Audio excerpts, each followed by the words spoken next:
Hare Krishna. Om Namo Bhagavate Vasudevaya. Om Namo Bhagavate Vasudevaya. Om Namo Bhagavate Vasudevaya. Narayanam Namaskritya Naram Chaiva Narottamam Devim Saraswatim Vyasam Tato Jayamudiraet Nasta Prayesu Abhadresu Nityam Bhagavata Sevaya Bhagavati Uttama Sloke Bhaktir Bhavati Naistiki. Hare Krishna. Hare Krishna. Good morning. So today we are reading verse Canto 2, Chapter 9, Text 43.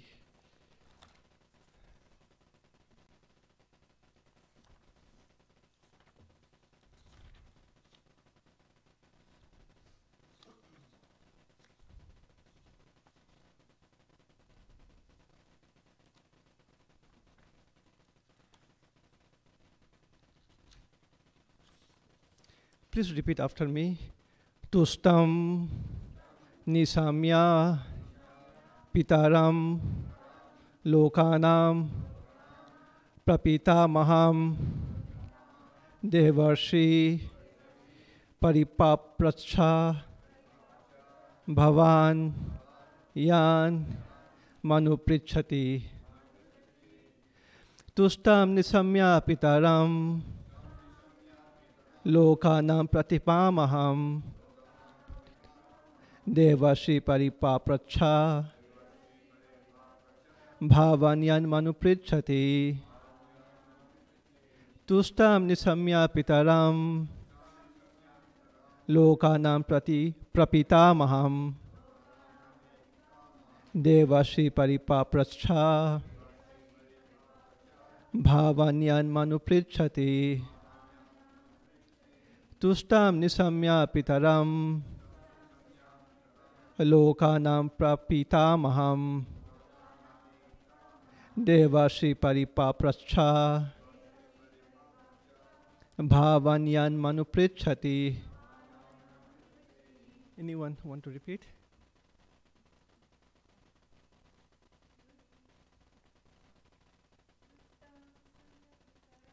tuṣṭaṁ niśāmya pitaram, lokānām prapitāmaham, devarṣiḥ paripapraccha, bhavān mānupṛcchati. tuṣṭaṁ niśāmya pitaram, lokānām prapitāmaham, devarṣiḥ paripapraccha, bhavān mānupṛcchati. Anyone else? tuṣṭaṁ niśāmya pitaram, lokānām prapitāmaham, devarṣiḥ paripapraccha, bhavān mānupṛcchati. Word for word translation. Please repeat. tuṣṭaṁ, satisfied. Niśāmya, after seeing. Pitaram, the father. Lokānām, of the whole universe. Prapitāmaham, the great grandfather. Devarṣiḥ, the great sage Nārada. Paripapraccha, inquired. Bhavān, yourself. Yat, as it is. Ma, from me. Anupṛcchati, inquiring. Translation by Srila Prabhupada. The great sage Nārada, the great sage Nārada also inquired in detail from his father, Brahmā, the great grandfather of all the universe, after seeing him well satisfied. You can also repeat after me. The great sage Nārada also inquired in detail from his father, Brahmā, the great grandfather of all the universe.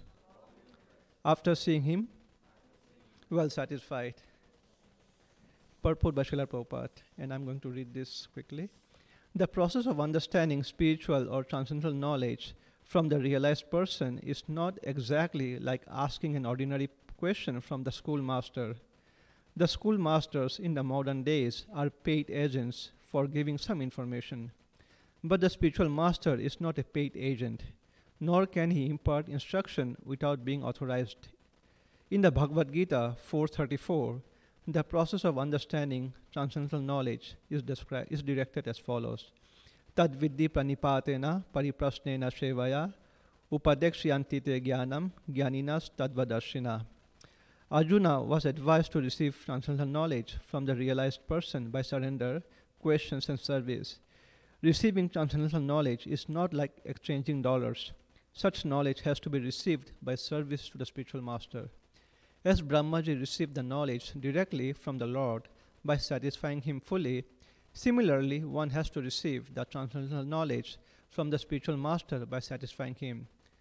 The spiritual master's satisfaction is the means of assimilating transcendental knowledge. One cannot understand transcendental knowledge simply by becoming a grammarian. The Vedas declare, Shvetasvara Upanishad 6.23, Yasya deve para bhaktir yatha deve tatha gurau tasya te kathitahi arthaha prakashante mahatmanaha.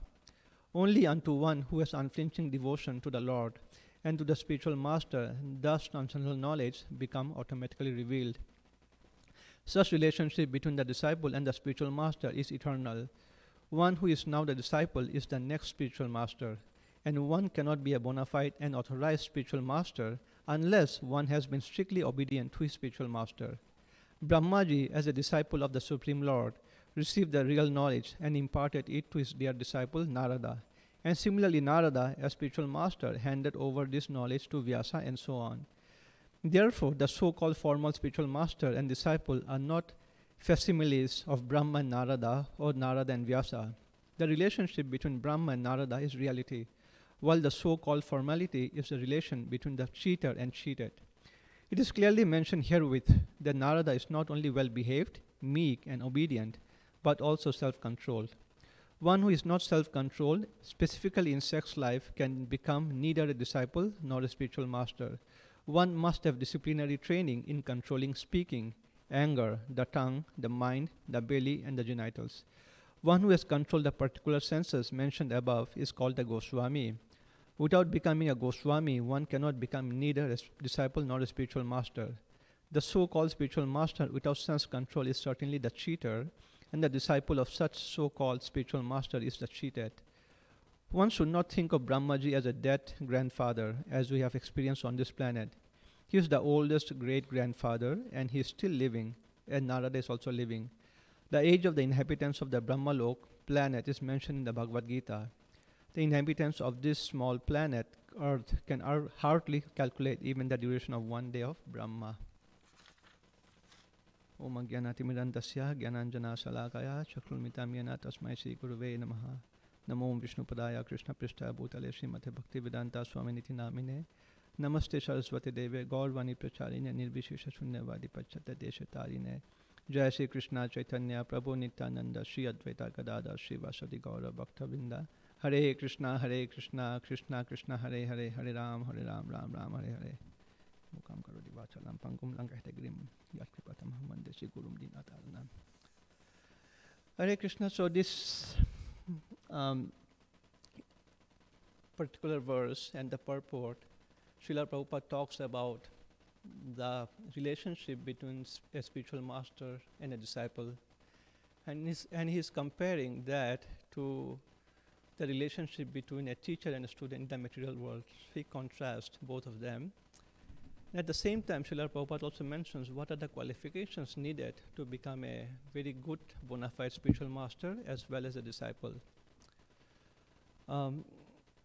The context is, as you all know, in Canto 1, Parikshit Maharaj, who was cursed to die in 7 days, he asked a series of questions to his spiritual master, Sukdev Goswami. Basically, he asked, what should a person who is about to die do? And what should he hear? What should he chant? What should he remember? What should he worship? So these are the questions he asked to his spiritual master. And through that process, there was a long series of discussions between Sukadeva Goswami and Parikshit Maharaj. And so it's a conversation going on between the spiritual master and disciple. And at one point, Parikshit Maharaj asked, could you tell me about the Supreme Lord? How did he create this universe? How does he maintain the universe? And how does he destroy the universe? And Sukadeva Goswami said, I'm going to answer your question by citing a conversation that happened on the same topic between Nārada and Brahmaji. It's called Brahmā Nārada Samvada. And so Sukadeva Goswami is referring back to the same conversation that happened between Brahmaji and Nārada, the same topics about the creation of the universe, how it is sustained and how it is maintained and how it is dissolved, right? So this is the context, and Sukadeva Goswami is answering a series of questions. So coming to this particular verse, we just went through the 4 Chatushloki verses, that are the seed verses of Srimad Bhagavatam. And then Brahmaji is basically thanking Nārada is thanking Brahmaji and saying, okay, thank you that you are well satisfied. And he's inquiring further in detail. Now, in the purport, Srila Prabhupada, again, as I said, he is contrasting the relationship between disciple and spiritual master with that of the material world. And we all have gone to those material schools. I'm not sure how many of them go, or you're still in the Gurukul system, but I did went. And then the material education is basically gathering a bunch of information, nothing else, right? The teachers know a subject matter, he imparts this information to you, and then we memorize it, we try to understand it, and at the end of the year you have an examination, and then you just try to recall as much information as possible. So it's pretty mundane, it's just a bunch of information. You are asked to memorize that information, and you're asked to repeat that information. And the only process of getting that information from the teacher is you pay him, right? You pay the teacher, he imparts information. There is no such relationship between the teacher and student in the, I would say, conventional material education. It's just directed by self-interest. The teacher wants to get paid because he has to sustain himself, his family. The student learns because he has to basically create a career out of his education. So that's pretty self-interest. There is no real transformation that's happening, both at the student level and the teacher level. It's all sharing on information. And if you see nowadays, because it's just sharing information, lots of students or intelligent students, they don't even prefer to go to conventional schools or colleges. They say, oh, there are so many online forums, I can learn by myself and do it. So that's the thing, right?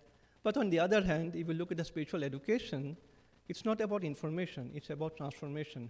You have got spiritual information, transcendental knowledge that has come down through the disciplic succession from Krishna and down through the disciples to the spiritual masters to where we are today.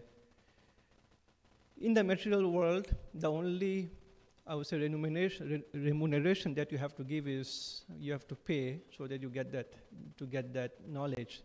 But in the spiritual world, it's just on money. With money, you cannot buy that knowledge. You have to have 3 things, which is submissiveness or surrender to the spiritual master. You should inquire honestly, and then you should also serve, right? That's why the verse says, Tad vidhi pranipatena, pariprasnena shevaya, upadekshyanti te jnanam, jnaninas tadvadashinaha. So what is pranipatena? Pranipatena means surrender. I surrender to the spiritual master, and the spiritual master will guide me, instruct me, right? In Bhagavad-gītā we have seen Arjuna was really bewildered, he was confused, he didn't know what to do. And then he said, Karpanya doso pahata svabhava. Oh, Krishna, I surrender to you, you are the spiritual master, you tell me what I should do. So that's how it is, you surrender. Without surrender, that knowledge will not be revealed to you. The next part is pariprasnena. There's a difference between prasnena and pariprasnena. Prasna means question, right? Prasna, you ask a question. But here the word pari is added, pariprasnena. That means you don't ask questions to the spiritual master in a challenging mood or with some malafide intentions. It should be very sincere inquiry. for you, for everybody else. So that's why it's called pari. It will be very favorable questions that you should ask, pariprasnana. And last is sevaya, which is service to the spiritual master. It could be anything. Whatever spiritual master instructs you to do, you do it, or you do some manual service, right? So in this talk, I'm going to focus a little bit on pariprasnana, which is inquiry, because this whole Srimad Bhagavatam is basically a set of inquiries, right? If you look at this whole Srimad Bhagavatam, it's what? It's basically a set of questions and answers. Disciple is asking, sages or Lord Brahma or spiritual master is answering those questions. So, but the thing is, in the material education, which I've noticed, I've studied in India, and then I was not very satisfied with the, I would say, mode of teaching, not the quality of education per se, basically mode of teaching. It's just pretty one-sided. You go and sit in the class and the teacher speaks,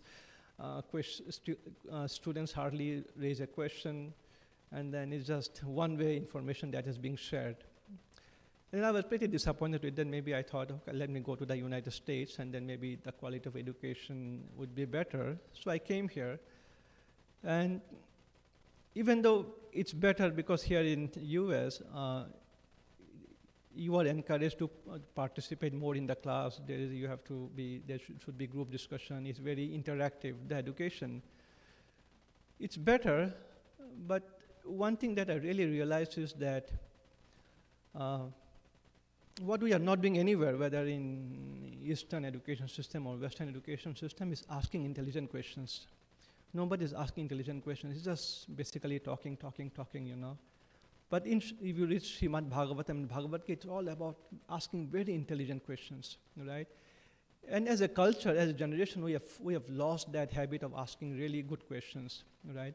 If you look at, I work in a corporate world, and then I kind of read some of the interviews of the major CEOs of major corporations, and if you ask them, you have such a big corporation all over the world, how do you manage? How do you know what's going on everywhere, right? Do you know everything that's going on in the organization? What is it that differentiates you from anybody else? What is it that you are the CEO? You don't know the subject matter of everything, but still you are the chief executive officer of the company. What is it? He says, most of them say, because we ask very difficult questions, which people generally have trouble answering. Because we ask difficult questions, we get right answers, and you are able to manage accordingly. So that art of asking good questions, intelligent questions, we have lost that, especially in the material education. But in the spiritual world, in the transcendental world, that's very alive. If you look at all the scriptures, it's all about asking question answers. As I said, Srimad Bhagavatam, the first question was asked by Parikshit Maharaj, those two questions: what should a man do when he's about to die? And what should he hear, chant, worship, and remember? That's one question. And after that, if you see, the same instruction is again repeated by Sutta Goswami to the sages. And what are the 6 questions the sages asked? They said, okay, what is the essence of all the scriptures? What is the ultimate good for all humanity? Why did Lord Krishna take birth in the womb of Devaki and as Vyasadev's son? What are the pastimes of the Lord? What are the various incarnations of the Lord? And where did religion take shelter of after Lord Krishna left this planet? So very intelligent questions. If you see the line of question, it's not about me, myself, right? It's like a broader question, very pertaining to Supreme Lord. And those are the very highest quality of questions that one can ask. And similarly, if you go further down, we are in Canto 2, Chapter 9. Again, it's the same set of questions, like Lord Brahma asked Lord Krishna, because just to give a background, if you're not familiar, when this material universe was first created from the pores of Mahavishnu, and then Lord Mahavishnu entered into each of the universes, Garbhodaksha Vishnu, and from his navel a lotus sprouted, and then Lord Brahma was basically born. And then he was instructed to create the universe, but he didn't know how to create. He says he was all alone, totally dark universe. Now think of yourself, if we are the only person in this world, totally dark, you will be bewildered. You didn't know what to do. Same was the Lord Brahma's situation. He said, I really don't know. I said, what's my source? What am I supposed to do here? What am I supposed to create? He had no idea. And then he heard the word tapa, which is basically do penance. And he underwent penance for 1,000 celestial years, right, in that universe, womb of the universe. And then after 1,000 years, Lord Krishna or Vishnu appeared because he was very pleased with Brahmaji because of his penance. And then he instructed Lord Brahma. And I just want to find that particular verse.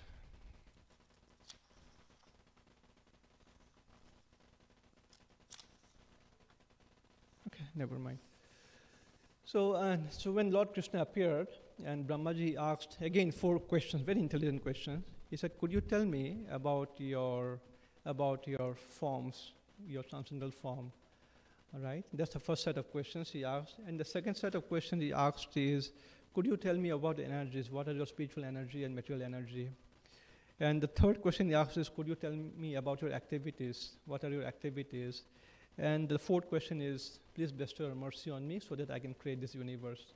Again, very intelligent questions Brahmaji asked. Like, if you ask a very normal, I would say, non-devotee, and if he happens to see God, the first question is, I'll ask it, okay, all the material questions. Oh, can I have a better quality of life? Can I have good education, job, and all that? But Brahmaji is asking those intelligent questions. In the way he's teaching us how we should ask questions to a spiritual master. And these 4 questions forms the answers to these 4 questions forms the seed verses, all called the Chatushloki verses of Srimad Bhagavatam, and Lord Krishna explains them one by one, right? So this is how Chatushloki verses came into existence. Lord Krishna says to the first question. The first question was the Lord's forms. Brahmaji asked, what is your material and spiritual forms? And Lord Krishna said, oh, I existed before the creation, I exist now, and I will exist after the creation as well. That means the Supreme Lord is transcendental, He is eternal, and we are His parts and parcels. In Sri Chaitanya Charitamrita, we know that there are 3 main, I would say, subject matters that we are all interested in, which is Sambandha, Abhideya, Prayojana. Sambandha means what is our relationship with the Supreme Lord. Abhideya means how do we revive the relationship with the Supreme Lord, and Prayojana means what is the goal of life, which is basically love of Godhead. So this first answer where Lord says, I existed eternally, I existed before the creation, during the creation, after the creation. That means Lord is saying, okay, my sambandha with you, my relationship with you is eternal, I'm the Supreme Lord, I exist eternally, and you are my parts and parcels.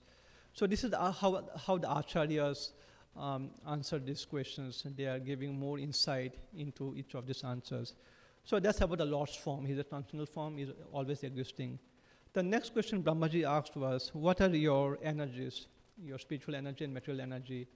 And Lord Krishna replied that anything that exists, and if it is without relation to me, it's Maya. I gave a class on the same topic last month. So Lord saying that I have my spiritual energy and I have my material energy. If you dovetail everything to my spiritual energy, then you are in my internal energy. And if you do things independently of me, then you are in Maya, you are in illusion. So that the Lord says the difference between spiritual energy and material energy. The next question is the Lord's activities. What does He do? And the Lord said, oh, I exist within everything and I also exist outside.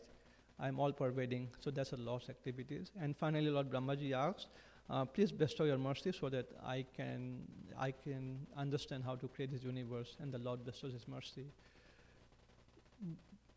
The reason I'm mentioning this series of questions and answers is because, just to give you an idea, I mean, how these great transcendental personalities like Brahmaji or Nārada or all those, they are asking, how do they know how to ask questions and they know how to derive the right answers, right?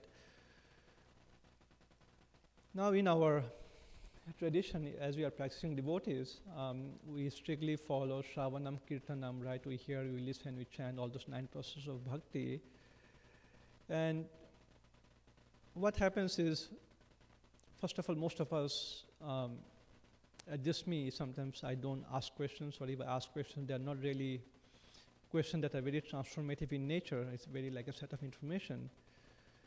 But I was just preparing for this class. I realized that there is a way to ask questions. So you ask a question, spiritual master answers. You don't, the questions should not be asked in a whimsically way. It's not like this mundane information. If you already know the answer to this question, there's no point of asking that to the spiritual master. But if you really want to clarify something, then it's better to ask the spiritual master.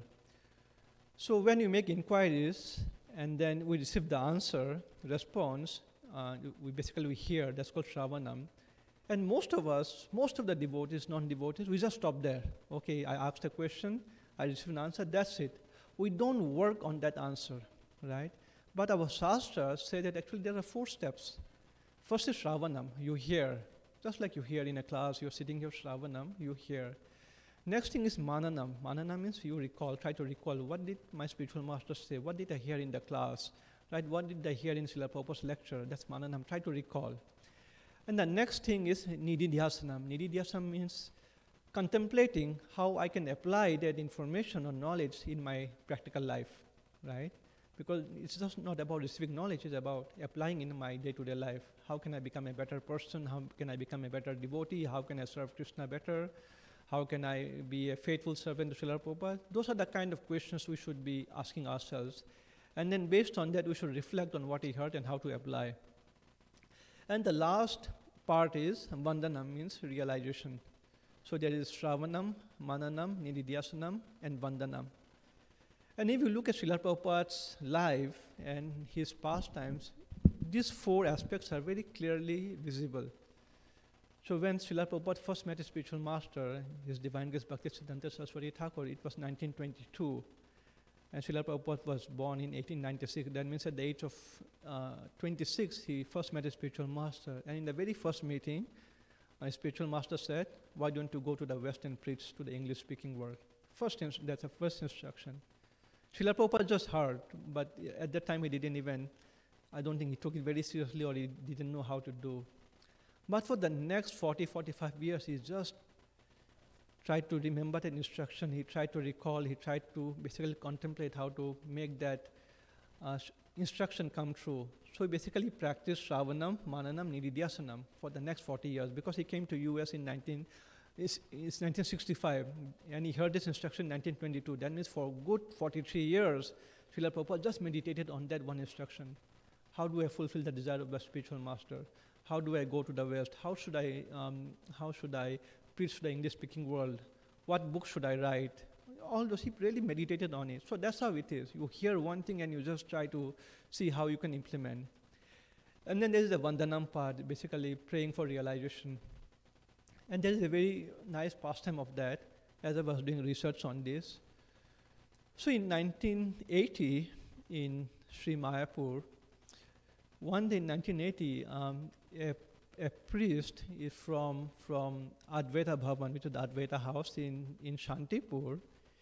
He comes running to the Mayapur temple holding a Back to Godhead magazine in his hand. He comes running. He said, hey, devotees, I want to share with you something really profound. That was in 1980. And then devotees said, okay, please do. What is it that you want to talk about? He said, in the 1940s and 1950s, a gentleman used to come to my temple. I was the head pujari of that temple, Sri Advaita Bhavan, which is Advaita Acharya's house or temple, you may say. And I was the head pujari. I used to serve the deities there. I was the head pujari. And in the 1940s and 1950s, a gentleman would come wearing a white dhoti kurta, because Srila Prabhupada was a grihastha at that time, 40s and 50s. He would come, and then he would sit at the back of the temple very quietly. He would chant very intensely, sometimes crying, and at the end of the day, and then he will offer me obeisances, and then quietly leave. And I saw that happening repeatedly. He would come, he would chant, he would not talk to anybody, Srila Prabhupada, just sit quietly and chant intensely, meditating on the holy name, and sometimes he would cry. And being a good Vaishnava, Srila Prabhupada would also offer the obeisances to the head pujari, and then they will have some exchanges, some talk, and then they would leave. And the head pujari remembered that this gentleman would come to my temple for a good many years. And then suddenly there was a period for about 10-15 years when Srila Prabhupada just didn't come to that temple anymore, right? And this pujari was wondering, where did he go? I mean, I don't even see him nowadays. And then finally in 1965, Srila Prabhupada again comes to the temple in August of 1965. Now this time he's wearing a saffron dress. Again he sits at the back, and then he chants intensely, he cries, like tears flow from his eyes, and then he's still kind of chanting, again not talking to anybody, very serious, very grave. in a very meditative mood, right? Again, he would offer obeisances to the pujari, and then was about to leave, and the pujari stopped him. He said, "Oh, Prabhuji, I saw you coming in the past, but now you don't come anymore. Who are you? How are you? Is everything all right?" And Srila Prabhupada said, "Oh, I am Abhay Charan Bhaktivedanta Swami.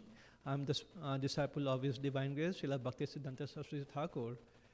And he has given me a very difficult task, a mission. He wants me to go to the West and preach Krishna consciousness. And I really don't know what to do, how to do it, because people in the West, and they don't know who Krishna is, they don't know the relationship with Krishna. I really don't know how to go and preach that. There's too much religion, too much of sinful life. They are totally unqualified. I don't know. That's why I really come here and pray to Advaita Acharya to just bless me, because I really don't know how to execute this mission." And tomorrow, that was in August 1965. And he says, "Tomorrow I'm going back to Calcutta, and from Calcutta I'm going by ship to US, same month. So I pray to you, please bless me, so that I can fulfill my spiritual master's mission. It's a very, very difficult task. I don't know what to do. I don't know how to do it. I'm just having faith in my spiritual master's instructions, and I'm taking the blessings of all the Vaishnavas and all the Acharyas, and I'm just going in good faith." And the Pujari said, "Okay, I'll pray for you," and all that. And then after a few years, so Srila Prabhupada left. He came to US, and there was no contact with the Pujari for the next few years. And then after a few years, the Pujari noticed that lots of white Vaishnavas, white devotees, Western devotees, would come to Shantipur in that particular temple. They would be very, very nice, dhoti, tilak, sari, very nice. And the priest said, "I never really inquired who they are. They would come, they would just do their whatever they need to do, chanting or worship, and then they would leave." And one day, one of these devotees, he gave me a Back to Godhead magazine. And on the cover, I saw it's the same person who used to come here, right? And then I was reading, and then I saw that, oh, my friend has really made it. He became really successful. He's totally successful. He did it. And he couldn't contain his excitement. And then he went running to Mayapur. "Hey, I want to share this with you. Your Prabhupada used to come to my temple and serve here and pray and cry just for empowerment," right? So that was a very beautiful pastime. And the reason I'm mentioning this pastime is because, as I said, there are 4 stages: Shravanam, Mananam, Nididhyasam, and Vandanam. What Srila Prabhupada was doing is Vandanam. He was crying for mercy, crying for blessings, crying for empowerment, just so that he could fulfill his mission. So that's how our spiritual education should be. We should serve the spiritual master, we should please him, we should ask questions, and then we reflect on it.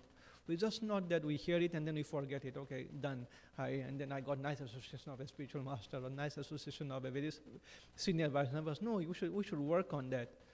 So that's why material education is all about information. That's information sharing. Whereas spiritual education, transcendental education is all about transformation. So that's the difference, right? Because if you, and as I said, in spiritual education, that transformation really happens when you do these 3 things, right? You submit, surrender to the spiritual master, you ask questions, and then you also serve the spiritual master. So you have jnana, you have vijnana. Jnana means just knowledge, and vijnana means realized knowledge or practical knowledge. And the thing that transforms jnana to vijnana, or just practical knowledge to realized knowledge, is basically service to the spiritual master. And that's why Srila Prabhupada in this purport reiterates again and again that pleasing the spiritual master is the only way for us to get this transformation going on within our heart, right? And that's why it says that yassa deve para bhaktir yatha deve tatha gurau tasyate kathitahi artha prakashante mahanmanaha. Only unto one who has unflinching devotion to the Lord and to the spiritual master, thus transcendental knowledge become automatically revealed. In the morning Mangala Arti we sing that, what is the last verse?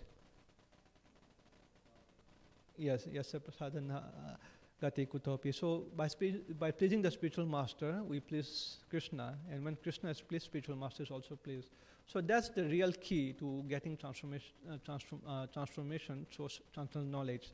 And that's what Srila Prabhupada is saying. And again, Nārada is also Nārada is also that's inquiring similarly to Brahmaji after seeing him well satisfied of doing all this creation, right? But now, lots of us might be thinking, oh, we are very unqualified, we are very neophyte, we really don't know what questions to ask, we don't know how to go about it. This is possible only at a very transcendental level. People who are very exalted, like Nārada or Brahmā or Srila Prabhupada, spiritual master, they are very exalted, they can do it, we can't do this. They say, I cannot ask questions, I don't know how to go about it, I'm very fallen, I'm very unqualified. But Srila Prabhupada is giving us encouragement through this purpose, saying, no, today's disciple can also become tomorrow's spiritual master.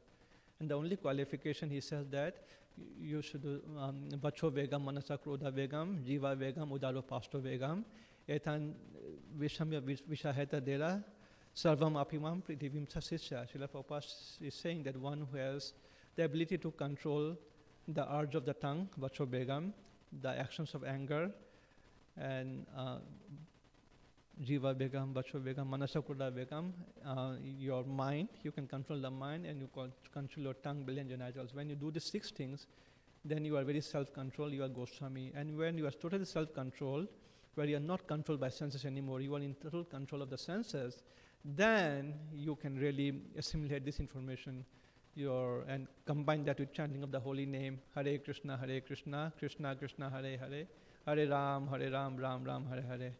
When you control your senses, the six self-control, and then you chant the holy name and follow spiritual master instructions, then all these things will be revealed to you automatically. So it's not a very difficult process. Srila Prabhupada is a very simple process. Just follow the instruction, control your senses, control your mind, control your anger, control your tongue, and follow the spiritual master instructions. Then all these things will be revealed to you, right?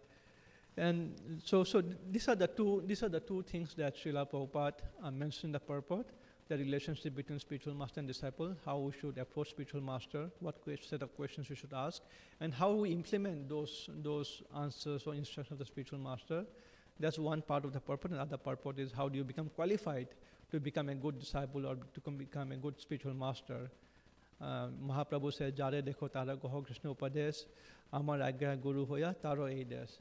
So Mahaprabhu says, whoever you meet, instruct the science of Krishna consciousness. By my order, you become the spiritual master and deliver this world. So Mahaprabhu is giving us this empowerment that every one of us can become a spiritual master, right? So the only thing we have to follow instructions, we have to self-control, we have to follow spiritual master instruction. And just to wrap up, coming back to those 4 things, Shravanam, Mananam, Nididhyasanam, Vandanam, and Lord Krishna also says the same thing to Arjuna in Bhagavad-gītā, where after he instructs the whole Bhagavad-gītā, and he tells Arjuna, "No, Arjuna, now you have heard everything from me. Now you deliberate on it fully, and then you decide what you do." Right? And in the same way, in this particular verse, in the last one.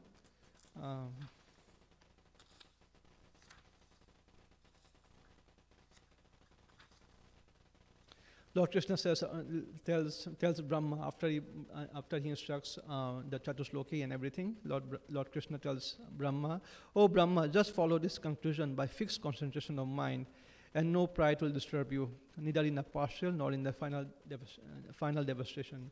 Then when Krishna is saying, just don't hear, meditate on it, and then implement it, work on it, and then you will not be bewildered. You will be fine. Because Brahmā was really afraid that I will create the material world, but I'm afraid that I'll fall in Maya. How do I protect myself? When Krishna says, just meditate on my instructions and you'll be fine, right? So this is the same concept here. So again, to come back to this particular translation, just to connect back to what we spoke about. The greatest Nārada also inquired in details from his father, Brahmā, the great-grandfather of all the universe, after seeing him well satisfied. So that's the main sub and substance of this particular purport, how to have this strong relationship with the spiritual master, which is by following instruction very carefully and working on those instructions, not just whimsically hearing it, but implementing those instructions. And plus the chanting of the holy name, I think will also Srila Prabhupada is giving us the encouragement. We will also be a very good disciple, and one day can also become qualified to become a spiritual master, just like the relationship between Brahmaji and Nāradaji. So that's basically the sum and substance of this whole verse and the purport. So I'll stop here, and then I'll see if you have any questions or feedback or comments. I'll take it because we have got about 10 minutes. Yes, Prabhu. So, Lord Brahmā pleased Lord Krishna, and then Lord Krishna, he asked Lord Krishna to please give me the understanding and your special mercy, and so that I can understand how to do the service of creating, of engineering the material universe and Right. making it all happen. So, what did Lord Krishna do to how did Lord Krishna bestow his mercy on Lord Brahmā? What did he do? Did he show him something, or what happened? Yes, so in the beginning of this chapter, 9th canto, in the 9th chapter of 2nd canto, after Lord Brahma meditated for 1,000 celestial years, right? And then Lord Krishna first gave him this whole darshan of vision of Vaikuntha. Right? And Lord Brahma really showed Vaikuntha. That happens just right before Chatusloki. He sees the spiritual world, how it is all transcendental, totally pure, and he also sees the other aspect, which is the material world. And then after he sees the spiritual world, the Vaikuntha, and then Lord Krishna appears. Lord Krishna appears, and then Lord Krishna says, I'm looking for verse 31, because that is what Lord Krishna talked about. Yes, after Lord Brahma meditated for 1,000 celestial years, and he got the vision of Vaikuntha, Lord Krishna appears. And the Lord Krishna says, this is text 31, we are in 43. The personality of God has said, knowledge about me, as described in the scriptures, is very confidential, and it has to be realized in conjunction with devotional service. The necessary paraphernalia for that process is being explained by me. You may take it up carefully. So to answer your question, Lord Krishna gave him the vision of the spiritual world, and then he personally appeared. He says, I'm very satisfied with you. What I'm going to reveal to you now is very confidential, and now you meditate on it and then follow the process. And then he speaks the 4 Chatusloki verses. So, Lord Krishna gave Lord Brahmā the vision of the spiritual world. Yes. How is it that would give Lord Brahmā the ability to do what he needed to do here? See, again, this is my understanding of this particular lesson, because again, Lord Brahmaji is acting like a bewildered living entity, right? He says, acting like a bewildered, he doesn't know what to do. So giving him a vision of the transcendental world, and then Lord Krishna appearing from the transcendental world in front of Brahmaji, it gives him a conviction that, okay, beyond this material world that I'm going to create, there is something very eternal, transcendental. So that establishes the sambandha. Remember I talked about sambandha? That kind of proves the sambandha between Brahmaji and Lord Krishna. Okay, I have an internal sambandha with my spiritual master, with the spiritual world, and now with that encouragement, I'm going to create this world. So the vision was necessary for Brahma to really know who he is, who the Supreme Lord is, where does he reside, and then based on that, he's going to create the material world. That's my understanding. So, can we assume that what Lord Brahmā saw in the spiritual world, he used that understanding and those principles and what he saw to create this world? In Absolutely. some fashion? Did he fashion it after the spiritual world, or what happened? No, there? he didn't fashion the spiritual world. All the details are not mentioned, but he did, because everything has a source in the spiritual world, right? So he knows what has to be created in the spiritual, in the material world.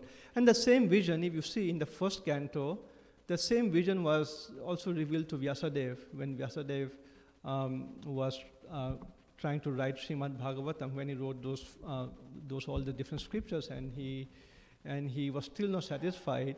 And then Nārada appeared to him and gave him instruction, and Vyasadeva also saw the same spiritual world.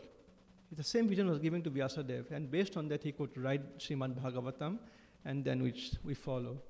So it is not very unusual. This thing has happened quite repeatedly with different disciples like Vyasadeva or Brahmaji right now, that giving a vision of the spiritual world and who Krishna is, so that you really know, I mean, who the Supreme Lord is and what our mission is in this world. So, In this world, we see mountains and oceans and lakes and rivers and forests and deserts and so many different things. Right.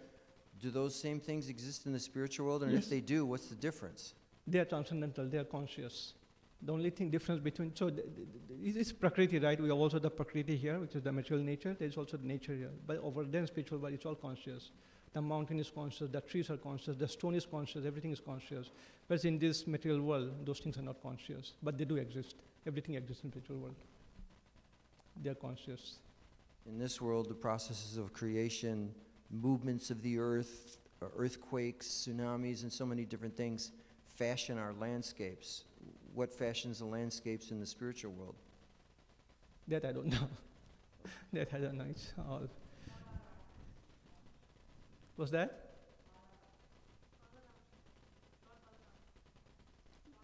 Lord Balaram?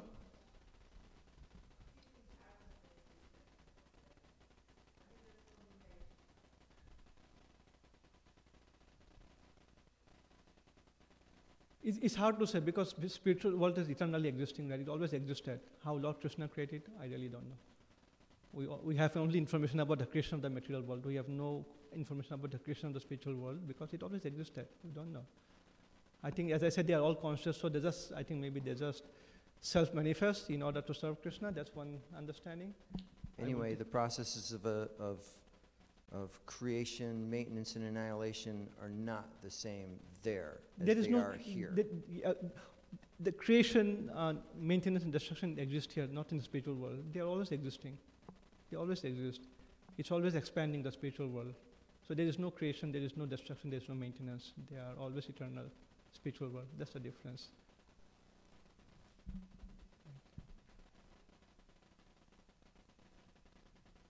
Any other questions? Thank you, Prabhu. Thank you. Wonderful class. Gopika, they are your friends from college? Well, wonderful. I have a question. No? They don't speak English? You didn't have any questions.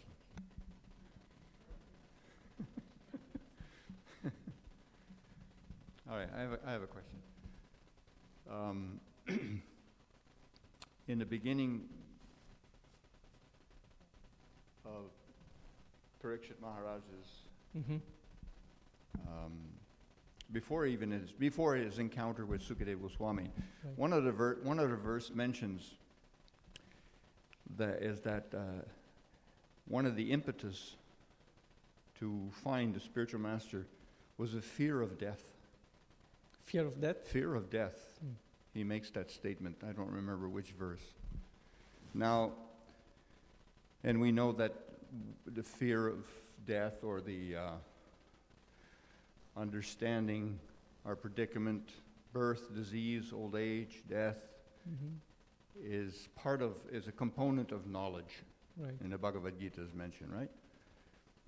And that it can be an impetus. Now we see that in Western culture, and I've been in the Eastern cultures too, many countries where people are more exposed to the ravages of death than they are in the Western cultures. In the Western cultures, you just sweep it under the rug.